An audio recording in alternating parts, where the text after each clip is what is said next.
होनी को कोई टाल नहीं सकता, ना ही कोई संत महात्मा इसको टालने की कोशिश करता है। कोई तांत्रिक या हकीम एक भी सांस बड़ा घटा नहीं सकता। जो होना है वह होकर रहता है। सिकंदर बादशाह, जिसने दुनिया के बहुत से मुल्क अपने अधीन कर लिए थे, वह बड़ा बहादुर योद्धा था। वह सारी दुनिया को अपने अधीन करना चाहता था। देश के सभी देशों पर कब्जा करना चाहता था। वह जंग करते करते देशों को अपने अधीन करते करते आगे जा रहा था, आगे बढ़ रहा था। एक समय वह अपनी फौज के साथ किसी जंगल से गुजर रहा था। उसकी तबीयत खराब होने लगी। उसको बुखार हो गया। उसने अपने सिपाहियों से बोला कि मैं और आगे नहीं चल सकता, मुझे यहाँ पर ही आराम करने दो। सिकंदर के जो फौजी जनरल थे उन्होंने कहा कि बादशाह सलामत, यहाँ बहुत धूप है, आप यहाँ आराम नहीं कर सकते। आगे चलकर जब कोई पेड़ दिखाई देगा उसके नीचे लेटकर आराम कर लेना। कुछ दूर तक वह चलता रहा, मगर आगे जाकर भी कोई पेड़ दिखाई नहीं दिया तो उससे और आगे नहीं चला गया। वह अपने घोड़े से नीचे उतर गया और वहीं पर धूप में लेट गया। उसके नीचे जो उसका लोहे का जरा बख्तर था, जिसे सिपाही लोग तलवार के वार से बचने के लिए अपने शरीर के ऊपर पहनते हैं, सिपाहियों ने वही जरा बख्तर उसके नीचे बिछा दिया। सिकंदर उसके ऊपर लेट गया। जो सिपाही साथ चल रहे थे, सिकंदर को धूप से बचाने के लिए उन्होंने सोने का छतर जो उसके ऊपर कर दिया, ताकि बादशाह को धूप से बचाया जा सके। बादशाह के साथ जो उनका शाही हकीम था, उसने बादशाह को जड़ी बूटी दी ताकि उसका बुखार उतर सके, मगर कोई भी जड़ी बूटी या दवाई काम नहीं कर रही थी, उसका बुखार नहीं उतर रहा था।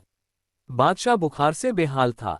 एक बार सिकंदर बादशाह ने किसी ज्योतिषी से पूछा था कि मेरी मौत कब होगी। उस ज्योतिषी ने कहा था कि जब आप मरोगे तब धरती लोहे की होगी और जो आसमान है वह सोने का होगा। सिकंदर बादशाह ने सोचा था कि ऐसा समा तो कोई मुझे दिखाई नहीं दे रहा जब धरती लोहे की हो जाए और आसमान सोने का हो जाए, इसलिए मैं जल्दी नहीं मरूंगा, मुझे ज्यादा से ज्यादा धरती अपने कब्जे में करनी चाहिए, बहुत से मुल्कों पर अपना अधिकार कर लेना चाहिए। मौत का वक्त तो बहुत दूर है। मगर अब उसने देखा कि उसके नीचे लोहे का संजोआ बिछाया हुआ है।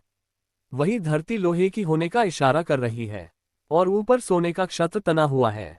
वही दस रहा है कि आसमान सोने का हो गया है। ज्योतिषी की बात अब उसको समझ आने लगी। सिकंदर बादशाह को पता चल गया कि अब मुझे संसार छोड़कर जाना होगा, अब मेरे पास ज्यादा वक्त नहीं है। सिकंदर बादशाह ने अपने शाही हकीम से पूछा कि मैं अपनी माँ से मिलना चाहता हूँ, आखिरी बार अपनी माँ से बात करना चाहता हूँ। क्या आपके पास कोई ऐसी दवाई या जड़ी बूटी है जो मेरी उम्र को बढ़ा सके और मैं अपनी माँ से बात कर सकूं? हकीम ने कहा, बादशाह सलामत, मैं आपकी एक भी सांस ना बढ़ा सकता हूँ ना घटा सकता हूँ, ये सब कुछ उस भगवान के बस में है। यह मेरे बस की बात नहीं है, मैं आपकी कोई मदद नहीं कर सकता। सिकंदर बादशाह फिर बोला, अगर तुम मेरी माँ से बात करा सकते हो तो करा दो, मैं आपको जितना भी मेरा धन दौलत है आधा आपको दे दूंगा। हकीम ने कहा, बादशाह यह मेरे बस का नहीं है, यह मैं नहीं कर सकता। बादशाह फिर बोला, हकीम साहब मैं आपको आधा राज भी दे दूंगा, अब तो कुछ करो।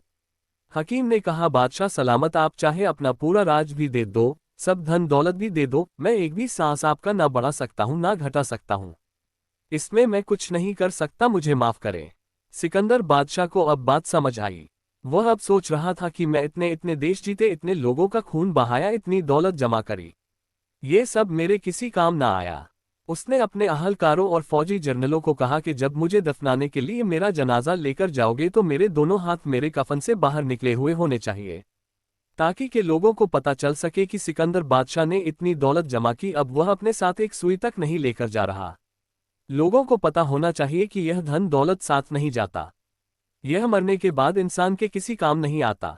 इंसान अकेला आया और अकेला ही जाएगा, उसके साथ कुछ नहीं जाता, इसलिए होनी को कोई टाल नहीं सकता। इस कहानी से हमें यही शिक्षा मिलती है कि इंसान को अच्छे काम करने चाहिए, किसी का बुरा नहीं सोचना चाहिए, किसी भी जीव जंतु को मारना नहीं चाहिए, किसी का दिल नहीं दुखाना चाहिए, किसी को दुख नहीं देना चाहिए। आया था शाह सिकंदर, क्या ले गया जहां से? दोनों थे हाथ खाली, कफन से बाहर निकले।